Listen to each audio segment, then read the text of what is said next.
This is the copyright-friendly version of Jaws theme. Hi, I'm MTG, and welcome to my channel where I waste my wild cards on meme decks so you don't have to.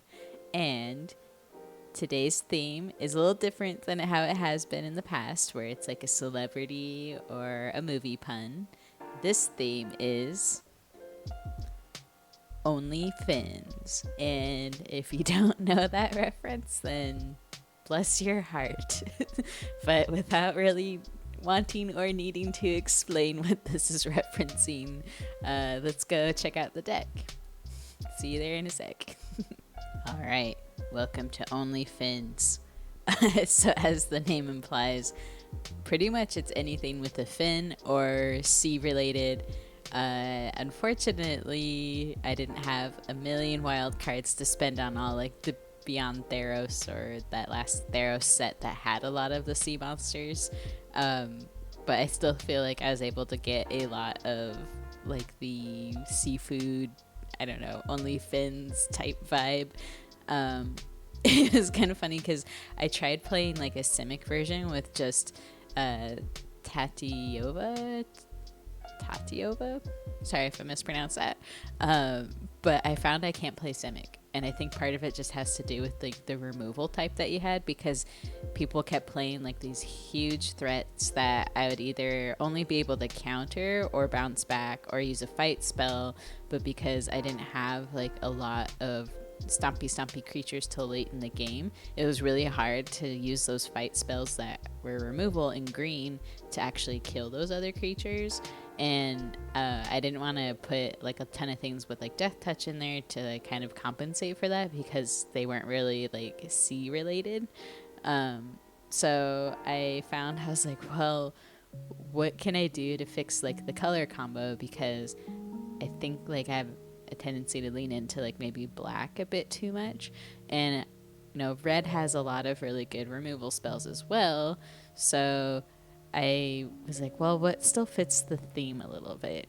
So I thought Apex of Wishes, because it's granting your wishes, and maybe that'll count as, you know, the Only Finz, like making your weird wishes come true. I don't know, but in some part of my mind I justified that. But this was basically the only way I could make this deck playable, at least to like my play styles, because again, like I don't know what it is about Simic, at least in Arena. Like in Commander you have so many other options like Cyclonic Rift and stuff, so I was like, oh yeah, I could totally play Simic is way overpowered.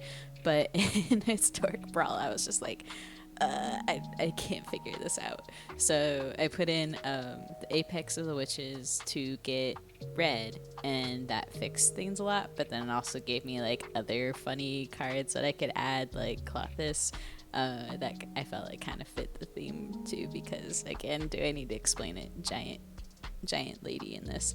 But everything else is pretty much like either some sort of merfolk.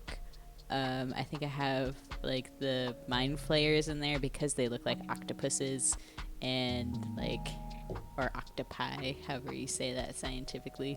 You got Big Kraken, who's gonna go in the sea and do sea monster things. I really like this card too because it kind of locks down the board a bit, where if they had any tapped creatures or artifacts, they don't untap during their next untap step, which is pretty good for closing out. And then if you have like some landfall synergies and you have a ton of land out, you can bounce some of that land back into your hand, along with the Kraken, which is like a nice way to protect it, because it does become a target. Surprise, surprise. When I was testing it, I think one of my favorite things was I could, where is it? Oh, Mind Flayer. The Mind Flayer, because again, it's got the little tentacle-y things, so I was like, that's kind of close to an octopi. And it's fun to just like lock down the board with either Icebreaker Kraken or Kiora Best the Sea Gods, which is an awesome saga that pretty much can close out a game. Here it is. So for those of you who don't know, it creates an 8/8 blue Kraken creature token with hexproof, and then for step 2, it taps all non-land permanents target opponent controls, they don't untap during their controller's next untap step. So just those two things are absolutely incredible because you can actually mutate the commander onto the 8/8 hexproof Kraken. So if you mutate underneath it, it gets hexproof and turns into a flying and keeps the 8/8 toughness. So you just boost your commander up like crazy strong and then swing in for a ton of damage. So then the next step is gain control of target permanent and opponent controls and untap it. So not only can I like make my commander super buff, then I can just take target permanent, which is so helpful, especially in like a game that maybe I need to gain the advantage a little bit. And a couple of games where I was able to combine like the timing with Cure Best the Sea God, Mind Flare, or Ice Breaker Kraken, like those are pretty fun game closers. Probably not if you're on the receiving end, but when it happens, it's just like, oh, everything came together. So this is so beautiful. But yeah, so this is just a little bit of kind of sort of the win cons that are kind of sort of there for Only Finz. But again, this is just a hilarious pun or play on words, whatever the English term is for that. That I was like, I have to try this. I have to make this work because it's too funny not to work. So yeah, so that's an overview of what to expect here, and let's go check it out. Oh, it's Only Finz time. I don't know. Oh man, we are playing against Sithis, and let's take a look at Sithis.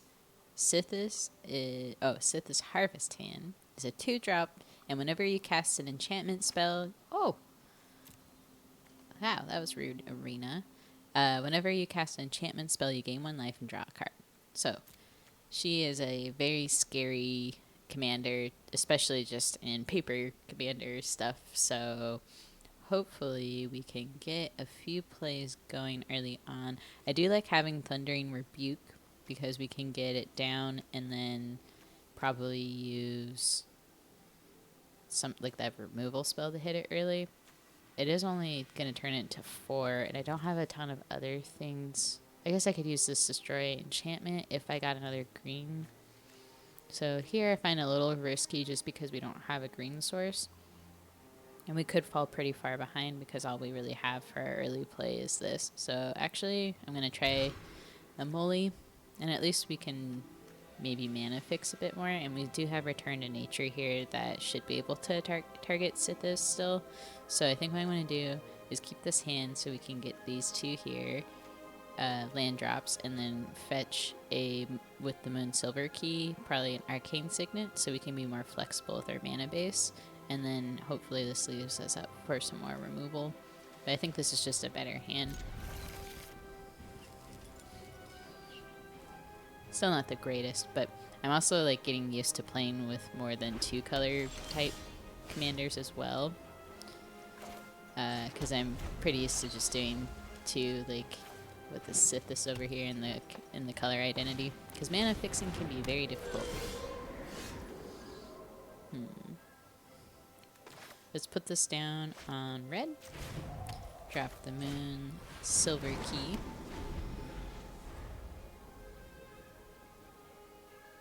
And wouldn't it be awesome if we just happened to top deck the forest that we need? Actually, that works too, doesn't it? Okay. So put this down, and then Frostbite. Hit Sithis. Delay their strategy a bit more. And then for Moon Silver Key, I still want to grab Arcane Signet so then we can have access to green. Or do I just want to grab a green source? Let's just grab a green land, because if there's like any sort of artifact removal or something that might destroy like all permanents, then at least we still have our green mana source. So I'll put Snow-Covered Forest down. We're still kind of waiting for a little bit of momentum to happen. So I think what it makes sense here again is just targeting their commander with the deals 2 damage. And then I'll create a treasure token just to help fix our mana base a bit more. And now Sithis has become quite expensive. And then I think... yeah, sorry. Oh, okay. Sithis is scary. I don't even feel sorry, even though I just said sorry. I don't know. Maybe I'm being polite. Alright. Revenge of the Only Finz. Against Yorion. Yorion's my favorite paper commander that I have. I like this mana base. I'm gonna keep it. Nice, yeah. So at least we won't have to struggle, kind of like the last game where it took us a while to do anything.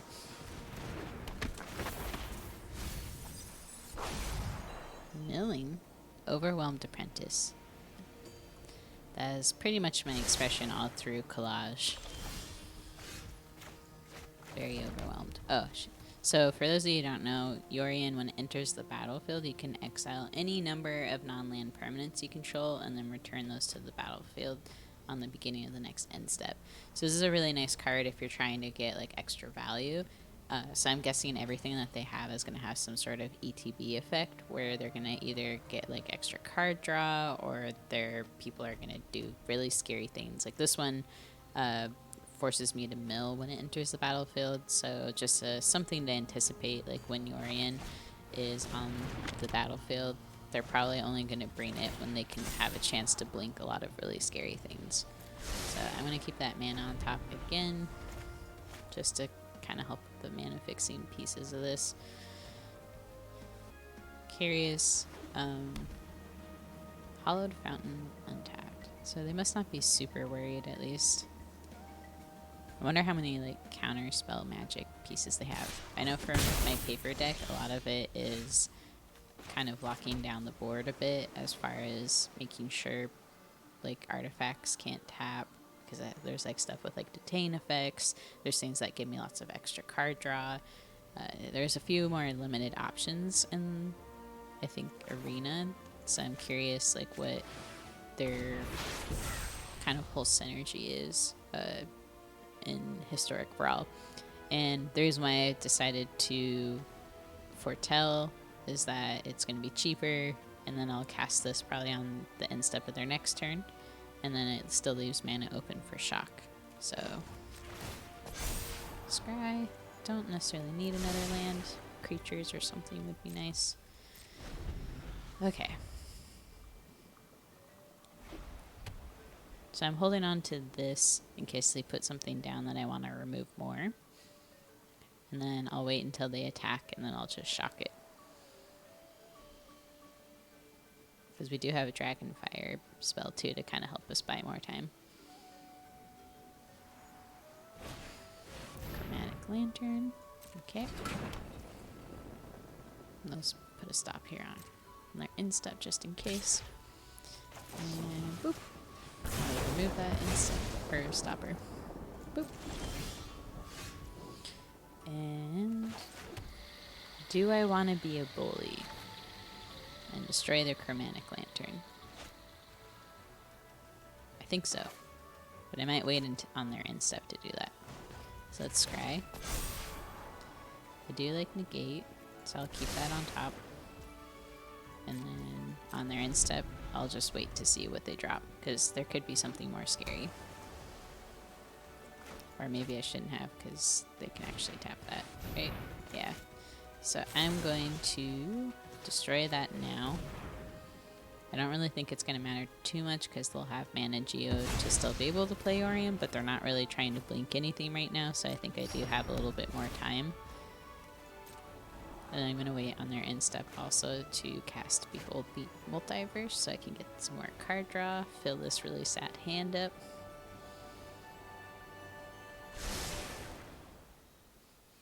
Alright, and Behold. I don't know if they were in their end step. Sometimes I have a hard time seeing that. Destroy target artifact, create treasure token when venture in a dungeon. So I'll keep negate on top and put You Find a Cursed Idol to the bottom. Aha! Tabio. My turn. Ooh, and a Mind Flayer. So let's scry. Gain that life. And I'll keep that there because when I put her down, I'll get rewarded for putting land into the battlefield, and if I kick this, I can get more land to kind of feed that card draw and life gain.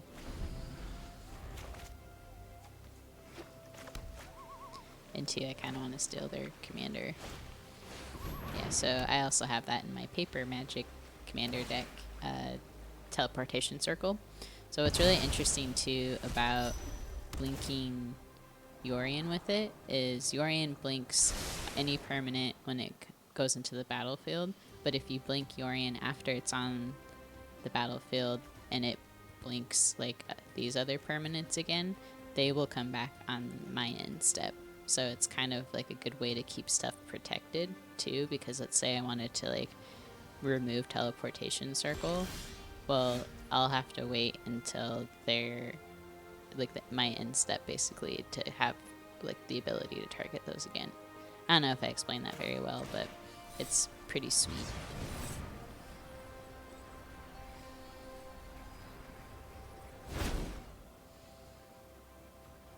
So we will get, what are we lacking here? Probably another red and a green. No, I probably should have done another blue. Oops. Oh well, that's fine. We're good. We have 2 blue sources. Okay. Burning down the house. I might as well just attack.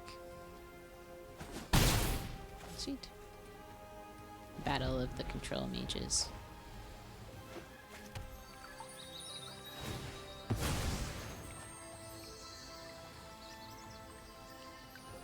They at least got their engine down, because the big part for Yorion is just making sure you have something to blink Yorion multiple times.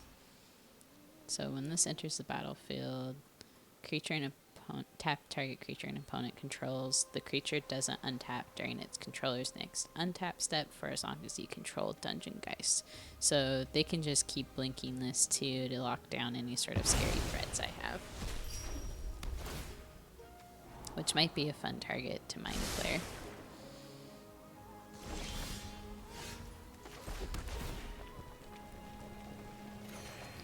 Ooh, we happen on a glade, so that's going to be fun for recycling some stuff if we need to. Let's see. We have a few ways, so we can get rid of that whenever we want. Part of me wants to just mutate on top of Tavio to see what permanent we can get out. But I also think it's important to leave some counter magic spells up too.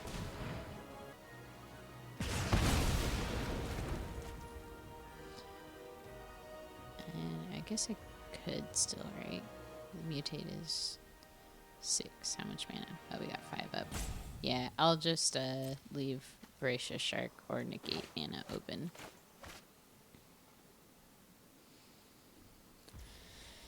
Just doing the patience is a win-con thing, right? Which is sometimes hard when you're kind of a control mage versus control mage stuff. So they're just blinking. Mana Geode again for the continuous scry value.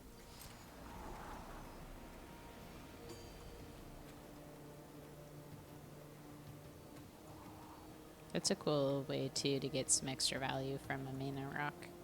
I haven't thought about doing that with like my Yorion deck.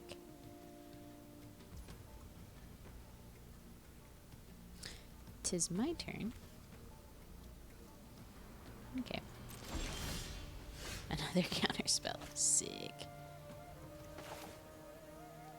Let's just get more land. I don't think we really need to get anything out of the graveyard. And then if we keep playing land, we can get more card draw. So let's get blue and blue. Because I feel like we're going to have some counter spell wars here in a bit.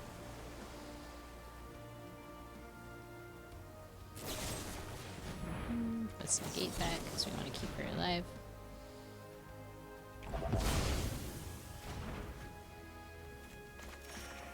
Sweet. Okay. So I'm just gonna organize my stuff a bit. We got a counter spell here. This guy can flash in and lock stuff down. We got a counter spell dude here. Not enough mana to play it, but at least we got Disdainful Stroke if they're gonna try to do like a weird board wipe thing. Or put a scary thing down. Or even try to play their commander. So let's bonk.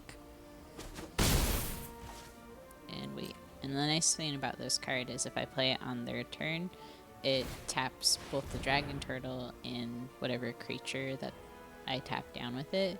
But my Dragon Turtle will untap before their other creature does. Because they both skip their untap steps, basically. So this is a card that you always want to try to play on the opponent's turn, not your turn. Because if you play it on your turn, then it doesn't untap before their creature that you tap down. Enters the battlefield. Okay, sorry. Prison Realm, which is when it enters the battlefield, exile target creature or planeswalker an opponent controls until Prison Realm leaves the battlefield. When it enters, scry 1. So they can just keep blinking that as well. I'm not super worried about that.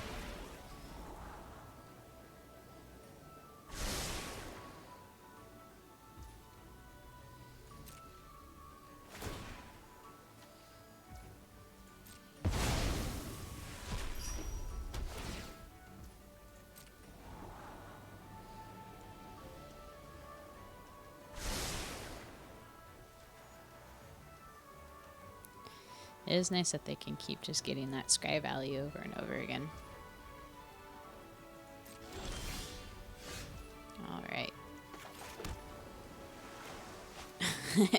Everything here is basically just dependent.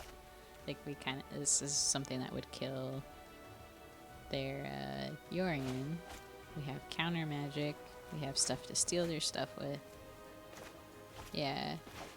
So I'm thinking again, this is just like a patience, like who's willing to commit more resources first, maybe. Because Yorion's pretty low on the card draw selection compared to us right now.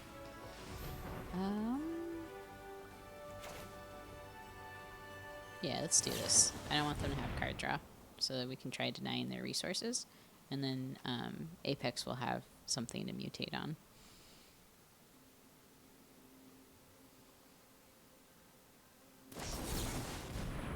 And can we counter?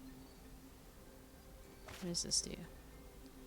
Turn artifact, creature, enchantment, or planeswalker. This is showing that it has a target, but that's probably just to my Voracious Shark, right? Okay, let's resolve that. And I don't think this will... do we want to do that, though? I don't think it matters. Let's just put this down again so that Apex can have something to mutate on.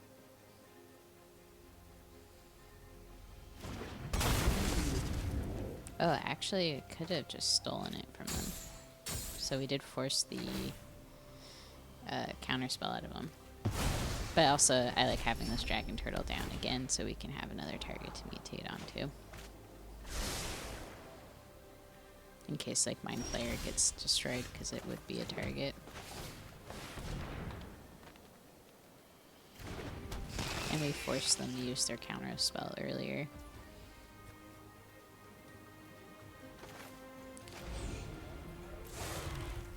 And yeah, let's just wait. Let's see what they got.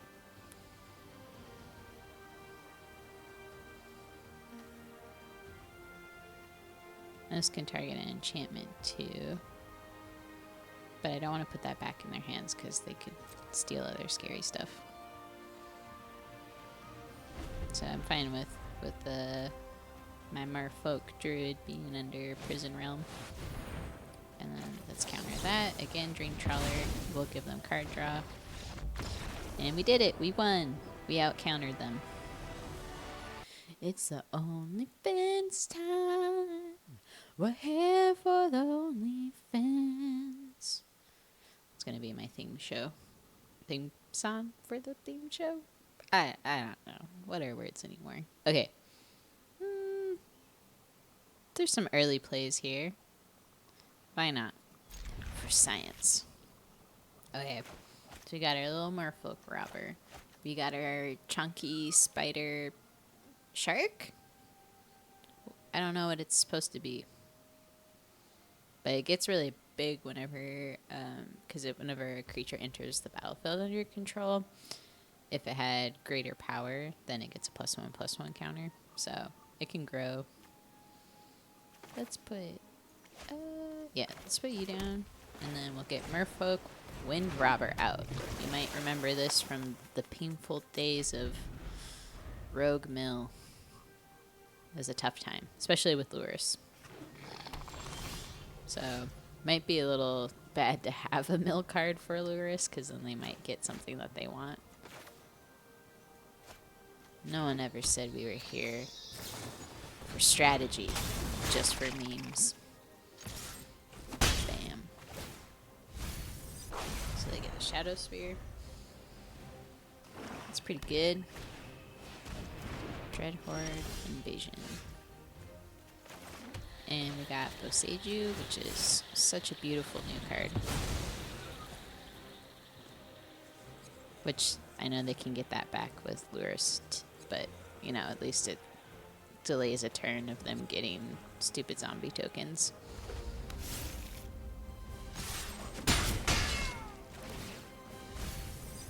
We are giving them a lot of options. Oh boy. So, yep, I'm guessing they're going to play Lurrus here.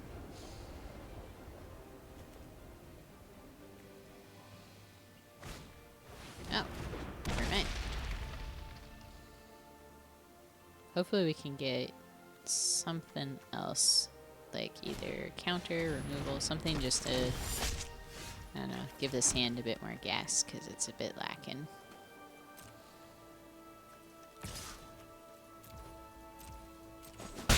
And then Flesh Taker. Yeah, they can get some good value out of that. I might use Shark Typhoon just so we can get another body out.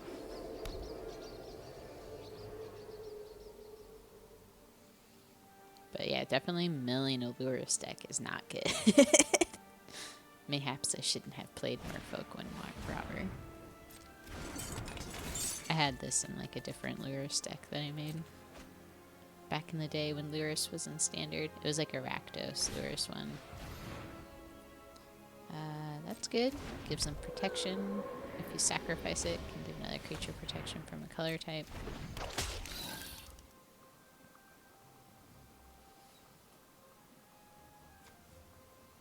I had that in my old Lurrus one too, because you just sacrifice it, deals 2 damage, you bring it back with Lurrus, so it's just like a nice thing you can consistently reanimate.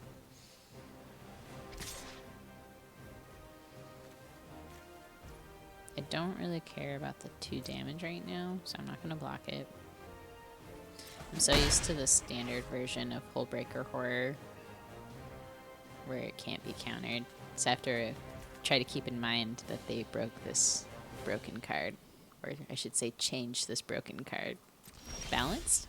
Is that the better polite way to say it? Boop. So we got 1, 2, 3, 4, 5. We need 1 more mana for our commander to come out. So Shark Typhoon, I can cycle it at instant speed, which I might do if they try swinging in again, because I can make it a 3/3 and then block with that. So I think I'm going to do that. They don't have any flyers, and this could be important to just keep ticking damage away, even if it is feeding their graveyard. Maybe it's not smart to do that, because I'm giving them more options, but I feel like I just want to get some damage in. Like, is it worth 1 damage to give them another option to bring back something? I don't know. So, okay. Gotta let that resolve.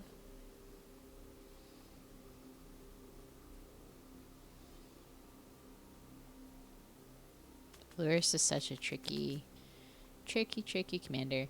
That's why I try to usually include some sort of graveyard hate.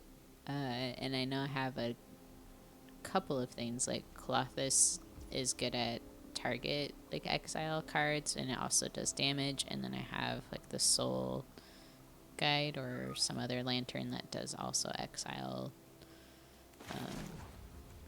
the different graveyards. So let's see, can we pay, let's pay 3.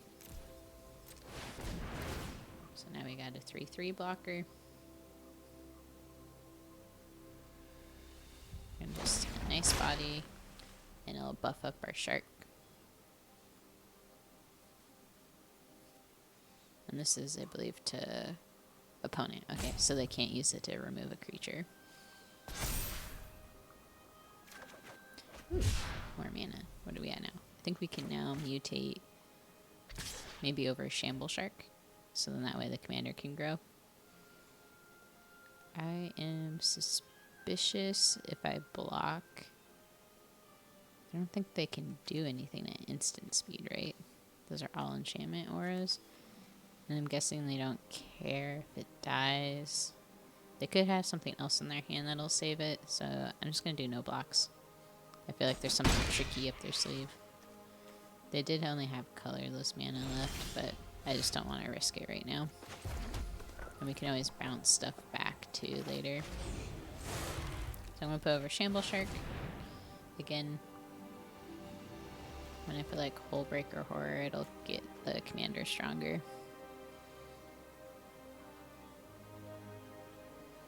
And all of our dudes are flying. We can swing in for a lot more damage than they can do to us. Let's go over. Oh, actually it is a 7/7. I forgot I had a counter on it. So it'll come in as a 7/7. And I wonder what we're going to get onto the battlefield. I don't know what they could do for a removal spell at this point, because they only have colorless mana open. Ooh! Our Mergirl! Katiova. That's good. I feel like for only having one of her, we've had, I think she's shown up in every single game so far. It's always funny. How does the Arena Shuffler work? I'm going to hold back Merfolk Windrobber, so hopefully there's less chance of them getting more options in their graveyard, and then we can use it as a chump blocker as well, and sacrifice it to possibly get more card draw, because I don't know how much. Oh, I guess they need 7, I think, for me. Oh, 8, never mind. So no card draw, but at least we'll have a chump blocker around. And potentially lethal on the board next turn. So I feel good. I feel like that 1 damage did make a potential difference, maybe. Unless they attack with Lurus. But I don't think they would. We'll see, though. Okay.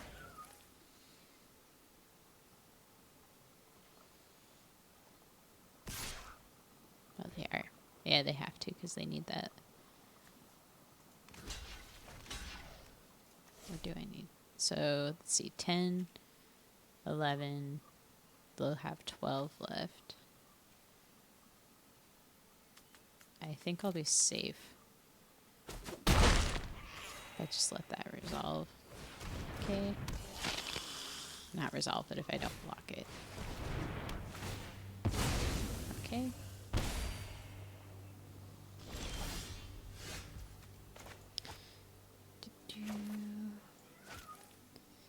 Let's put it on green.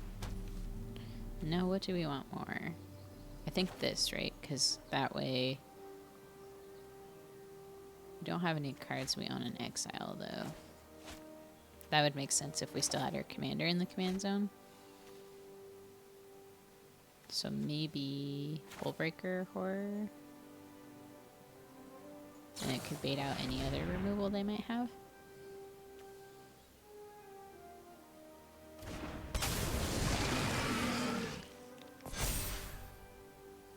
And then go in.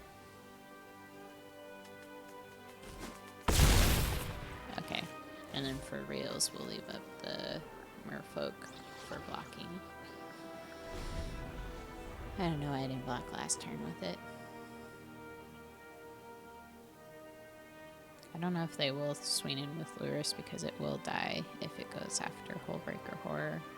And unless they have like a removal spell, I think we got it, right? But it's always hard with Lurrus. There's always something they got up their sleeve. But I guess they could probably boost it with an enchantment here. And then do they have anything? Yeah, so then Myra's Grasp could make it weaker. So it goes down to a 5, 4. And so they would need to boost Lurrus by 1 more. Which they... oh wait, can they only cast 1? Oh, only 1 per turn. Okay, that makes sense. So I think what makes sense here is we will bounce Lurrus back. I just want to make sure we're paying attention to everything. Okay, so they're getting protection from blue. And they concede. I just like playing things through all the way, because when you like assume that you could have won something, like that's when someone has like the removal spell or XYZ thing that can make you lose. So I just wanted to make sure that I could get rid of Lurrus while I could, and you know, see what other plays would make sense for that turn, and then try going in for the lethal damage. Oh, it's time against Mocha Mantis, aka Tiamat. Didn't realize Tiamat loved coffee. Okay. Decisions here. So with Tiamat, I find that it's good to not go into the late game.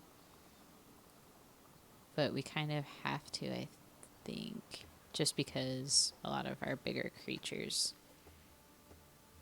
are more late game creatures, like closers. This hand might be okay just because we have Merfolk for turn 1. We will have Cultivator to help us ramp, and this waste, Reclaim the Waste. So there's some possible chance to kind of get ahead of the curve with this hand.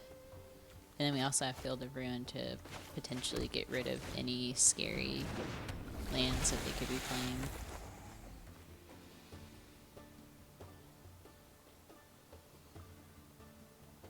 Oh yeah, and for those of you who don't know, when Tiamat enters the battlefield, if you cast it, search your library for up to 5 dragon cards not named Tiamat that each have different names. Reveal them and put them into your hand and shuffle. So it's a very nice way to get a lot of spooky dragons out early.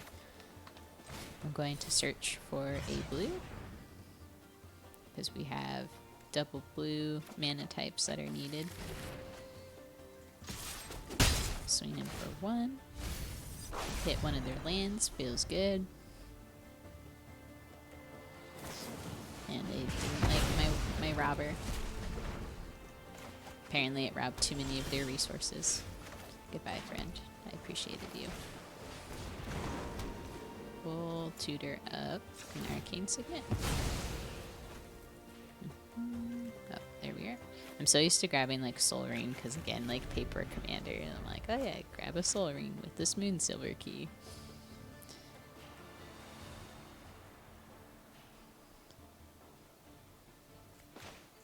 So we're looking pretty good. I think just to get a body out, I'll play Quandrix Cultivator next.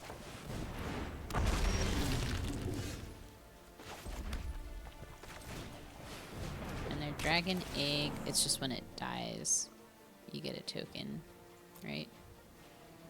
Let's see. We'll grab... let's grab a blue. Can't go around with too much blue. So you just get a 2/2 flyer out of it. It's not the smoldering egg horrifying thing.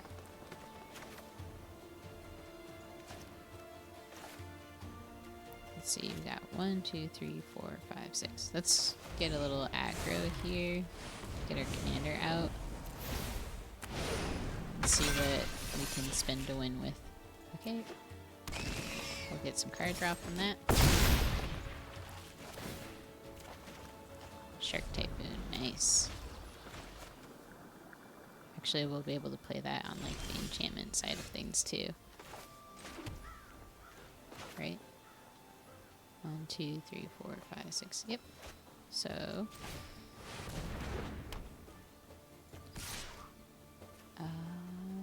and I'm not gonna swing with the other because I don't want them to get a chump blocker like 2/2 flyer. And I'll just keep the pressure up like this. And then whenever you cast a non-creature spell, so I'll be able to create a token. Oh, and they quit. It seemed like they were missing potential land drops, maybe? I don't know. But good game. It's time. Ooh. I don't know if I've seen this spooky lizard dragon boy. This is a bad hand. However, Rune Crab. I kind of want to keep it just for the Rune Crab. Let's do it. Okay, what does this guy do? Fine. Whenever Victus, a Samadhi, the Dire attacks for each player, choose target permanent that player controls. Those players sacrifice those permanents. Each player who sacrificed a permanent this way reveals the top card of their library, then puts it onto the battlefield if that's a permanent card. Okay. That's interesting.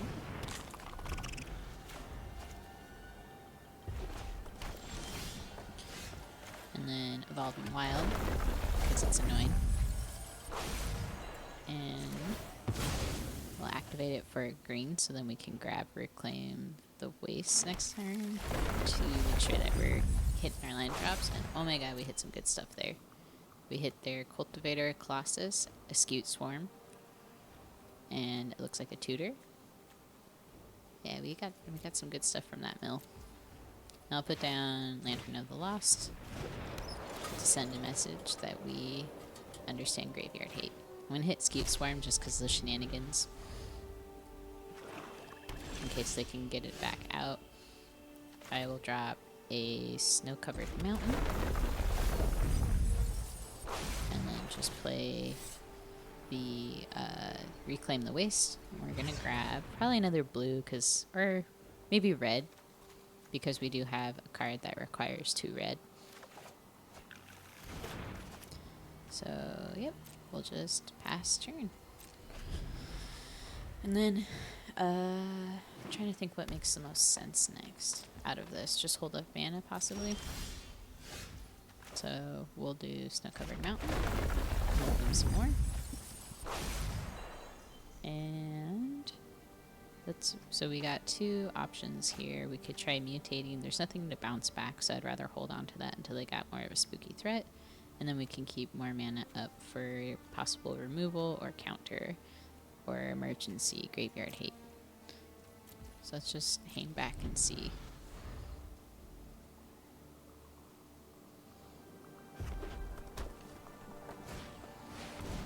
And let's negate that.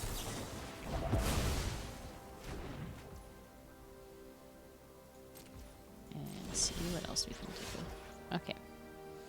So Dragon Turtle we can't play. Prismari we'd want to keep and use to remove or ramp with Treasure Token. And then we have Pouncing Shark with Flash that can put something back into their hands. So we'll just hang back again because it makes more sense to do control magey things. And it scares people whenever they see untapped blue. So whenever it attacks, you may mill 3. When it dies, return all land cards from your graveyard to the battlefield. Let's just bounce it back to their hand. So we'll go over, put it back in their hand to slow down their strategy a bit. We will drop a land of our own. And then swing in for 4 damage now that we can do damage. And we'll just hang back. So if we can get the 6 mana, then we can mutate again, put another permanent back in their hand, and get one of ours out. Let's do this. And we do want the treasure token. It won't kill it. I don't want to discard, I think. Or do we want to discard? Let's just see. So let's create a treasure and draw 2. Target player. And let's put Dragon Turtle down. I do like burn down the house. We do need that other mana. I think I'll put Mere Shell Crab down into the Z Graveyard. Resolve that. And then my turn. So now we got Counter Spell up. We can mutate. Let's go over. We will put 3 more land cards in your graveyard. So we have 1,000,000 them. So let's put this back. Ooh, we hit gold here, friends. Oh my god. Yes. Wow. That was awesome. I mean, they weren't tapped or anything, but that was such a good hit. We are a little exposed because we don't have stuff up for protecting our board a bit. So if they have a board wipe, they can kind of hurt us here. Okay.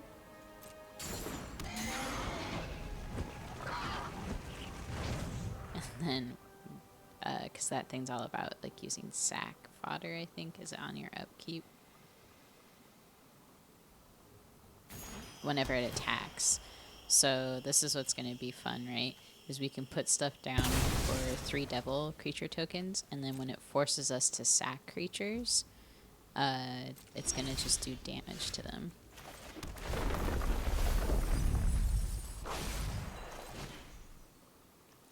So we're going to put 3 red devil tokens down. And then what we can always do as well is when we attack, you can bounce like some lands back, and then that'll just let us keep essentially feeding that more. What I'm trying to think though is if we attack, right, we can take out their commander, even if this will die. So I'm gonna swing with this,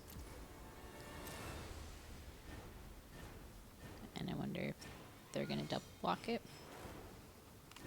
Nope. Okay. So they didn't. And I'm wondering if they don't realize that when they attack, like, and I sacrifice that, that'll still do damage. Because I don't want to trade my Apex with their commander either. But we at least have this to keep the board protected. And then if they try to bring anything back from their graveyard, I'll just use this to stop it.